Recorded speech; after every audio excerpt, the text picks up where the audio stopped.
सुप्रभात बच्चों।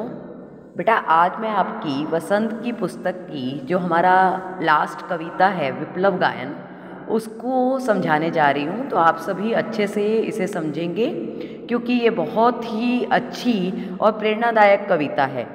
तो ये आप लोगों को बहुत अच्छे से समझ लेनी है। तो सभी बच्चे बहुत अच्छे से इसको समझेंगे। तो मैं शुरू कर रही हूँ, सुनिए। विप्लव गायन।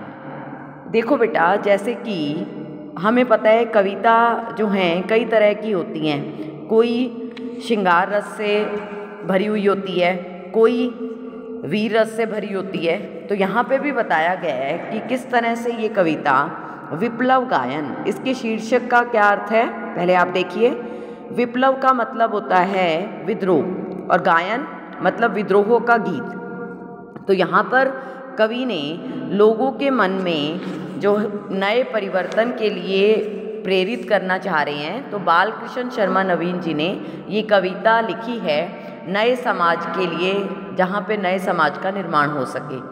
तो विप्लव गायन जड़ता के विरुद्ध विकास एवं गतिशीलता की कविता है। ये जो पुरानी रूढ़ियाँ हमारे समाज में, पुरानी बुराइयाँ फैली हुई हैं, उनको नष्ट करके नए समाज के और परिवर्तन की कविता है, जिसमें कवि चाहते हैं कि जो लोग एक हमारा पूरा का पूरा समाज, जो जहाँ के लोग संघर्ष से विमुख हो गए हैं, जिन्होंने संघर्ष से जो है अपने आप को मोड़ लिया है और वो संघर्ष नहीं करना चाह रहे और विकास तथा गतिशीलता से दूर हो गए हैं। अब उन्हें किसी विकास से, किसी गतिशीलता से मतलब नहीं है, सिर्फ अपने स्वार्थ में अंधे हो गए हैं। तो ऐसे लोगों को वो प्रेरित कर रहा है कवि और आगे की उसको प्रगति का मार्ग दिखाना चाह रहा है।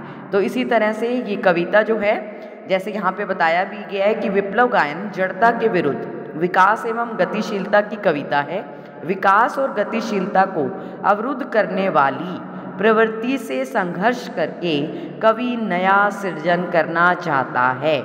मतलब कवि एक नए समाज का परिवर्तन करना चाहता है और जो पुरानी चीज़ें जो उसे रोक रही हैं, उन सबको छोड़कर वो आगे बढ़ना चाहता है।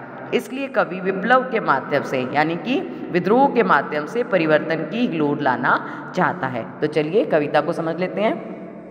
पहला पैरा देखिए। कवि कुछ ऐसी तान सुनाओ जिससे उथल पुथल मच जाए, एक हिलोर इधर से आए, एक हिलोर उधर से आए। यहाँ पे कवि क्या बताना चाह रहे हैं बालकृष्ण शर्मा जी? कवि कहते हैं कि अपने हृदय से कवि जो हैं, तो कवि क्या है कि कल्पना करके विचारों का निर्माण करता है। तो यहाँ पे कवि अपने हृदय को क्या संकेत दे रहा है, क्या बताना चाह रहा है कि अपने हृदय से कह रहा है कि मुझे कुछ ऐसी तान सुनाओ, मतलब मुझे कुछ ऐसा गीत सुनाओ जिससे उथल पुथल मच जाए, मतलब समाज में जिससे जो है परिवर्तन की एक नई दिशा मिल जाए। उथल पुथल मच जाए मतलब कि समाज में नया परिवर्तन आ सके, क्रांति सी आ जाए। एक हिलोर इधर से आए, एक हिलोर उधर से आए, मतलब कि जिस तरह समुद्र में पानी की लहरें आती हैं, वो कभी इधर से उठती हैं, कभी उधर से उठती हैं, उसी तरह जो नए विचार हैं उनका भी कभी इधर से कभी उधर से आना जाना हो और समाज में जो है वो नए परिवर्तनों को जो है क्या मिल जाए, नई दिशा प्राप्त हो जाए, जिससे नए विचार और नया जो युग है वो स्थापित हो सके। तो इस तरह से पहले पैरे में समझाया गया है। आगे देखिए। सावधान मेरी वीणा में चिंगारियाँ आन बैठी हैं, टूटी हैं मिज़राबें, अंगुलियाँ दोनों मेरी ऐंठी हैं। क्या बताना चाह रहे हैं इसमें कवि? कि सावधान, कवि बताना चाह रहा है कि ये समाज में रहने वाले लोगों, उनको प्रेरित कर रहा है कि अब तुम लोग जो है सावधान हो जाओ, क्योंकि अब तक जो मेरी वीणा है, मेरी वीणा में चिंगारियाँ आन बैठी हैं। मतलब जो मैं गीत सुना रहा हूँ, जो कविता तुम्हें सुनाने जा रहा हूँ, अब तक क्या था कि मैं इस तरह की विद्रोह भरी कविता नहीं सुना रहा था, लेकिन अब तुम सावधान हो जाओ क्योंकि मेरी वीणा में चिंगारियाँ आन बैठी हैं। मतलब मैं अब समाज में नया परिवर्तन लाना चाहता हूँ और इसके लिए जो स्वतंत्रता की चिंगारियाँ हैं वो जो है मेरे कंठ में, वीणा मतलब मेरे कंठ में अब आन बैठी हैं, मतलब मेरे पास आ गई हैं और अब उनके माध्यम से मैं नया समाज जो है वो लाकर ही रहूँगा। टूटी हैं मिजराबें, यहाँ पे क्या बताया गया है? मिजराबे का मतलब वीणा के तार, मतलब जो मेरे कंठ के तार हैं, मतलब जो मैं परिवर्तन लाना चाह रहा हूँ और जो पुरानी चीज़ें हैं वो अब सारी की सारी टूट गई हैं, ख़त्म हो गई हैं, नष्ट हो गई हैं। उंगलियाँ दोनों मेरी ऐंठी हैं, ऐंठी हैं मतलब अकड़ी हुई हैं। अब मेरी उंगलियाँ मतलब मैं जो ये तान सुनाने जा रहा हूँ, मैं जो ये नया परिवर्तन लाने जा रहा हूँ, ये उतना आसान नहीं है। इससे मुझे भी कहीं ना कहीं पीड़ा हो रही है, कहीं ना कहीं कष्ट हो रहा है, लेकिन फिर भी मैं इन सारे परिवर्तनों के साथ जो है इनको अपना रहा हूँ, क्योंकि मैं समाज में नए परिवर्तन को लाना चाहता हूँ। आगे देखिए, कंठ रुका है महानाश का, मारक गीत रुद्ध होता है, आग लगेगी क्षण में, हतल पर हृतल में अब शुद्ध युद्ध होता है।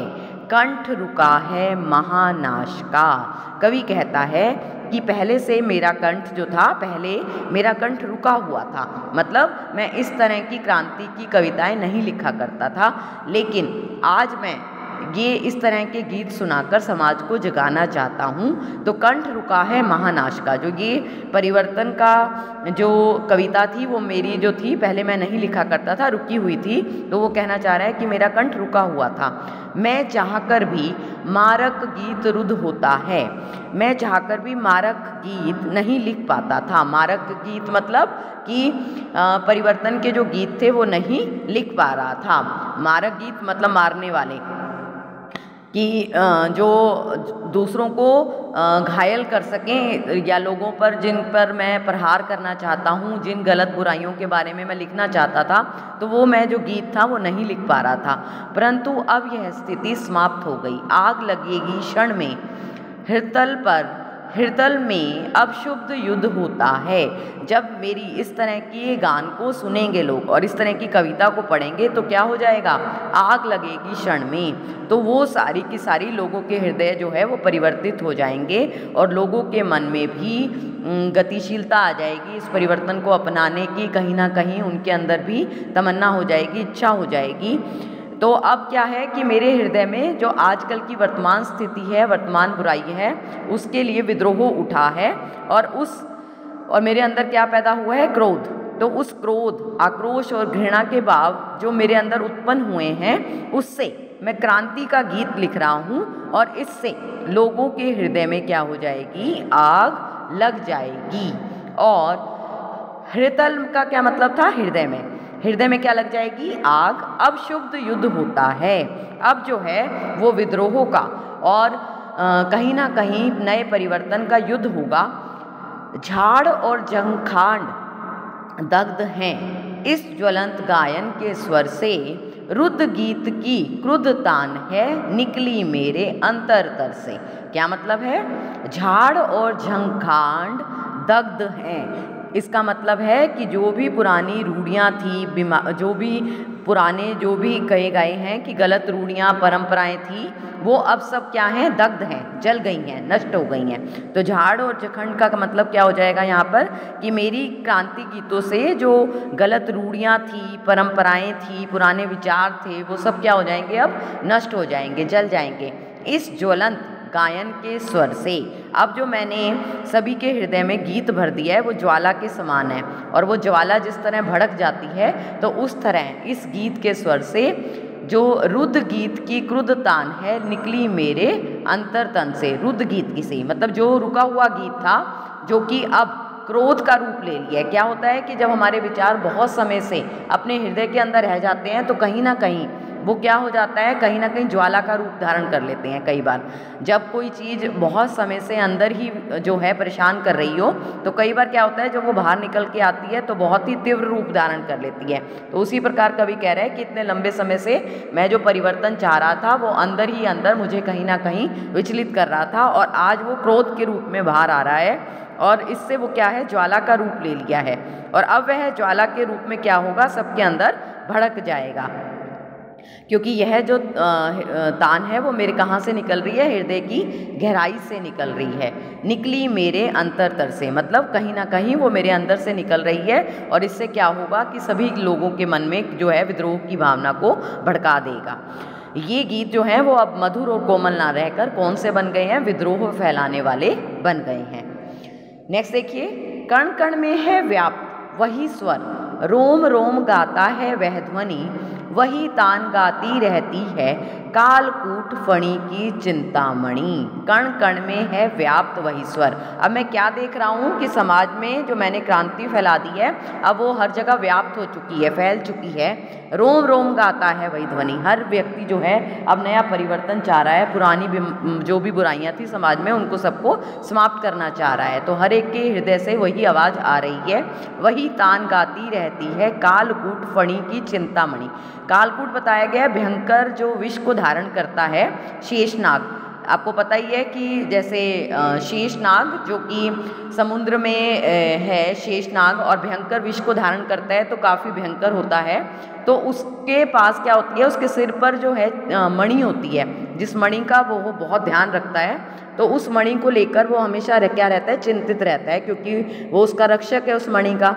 तो उसी प्रकार से कवि कहता है कि मैं भी जो है इस समाज में जो मैं ये नया परिवर्तन लाने जा रहा हूँ तो उसके विषय में मैं अत्यधिक चिंतित हूँ कि उसका क्या आगे चलकर प्रभाव होगा। तो वही वो कह रहा है कि मैं भी वैसे ही चिंता मग्न हूँ। तो कवि कह रहा है कि जिस शेषनाग भी मेरा उस क्रांति गीत को सुनकर मग्न होकर अपने फन को वही तान गाती रहती है, उसी तरह का तान जो है वो जो शेषनाग भी है गा रहा है झूमते हुए। आज देख आया हूँ जीवन के सब राज समझ आया हूँ, भ्रू विलास में महानाश के पोषक सूत्र परख आया हूँ। क्या कहना चाहता है कवि? कवि कहता है कि अब वह जीवन के सब राज समझ चुका है। उसके मन में जो भी पुराने विचार थे, पुराने विचारों को लेकर जो भी था वो अब इस परिवर्तन को, नए परिवर्तन को समझ चुका है और उसको सब समझ आ रहा है कि समाज के विचारों और नजरिए में बदलाव होने के साथ साथ ही बुराइयों से भी जो ये भरा हुआ था समाज, इस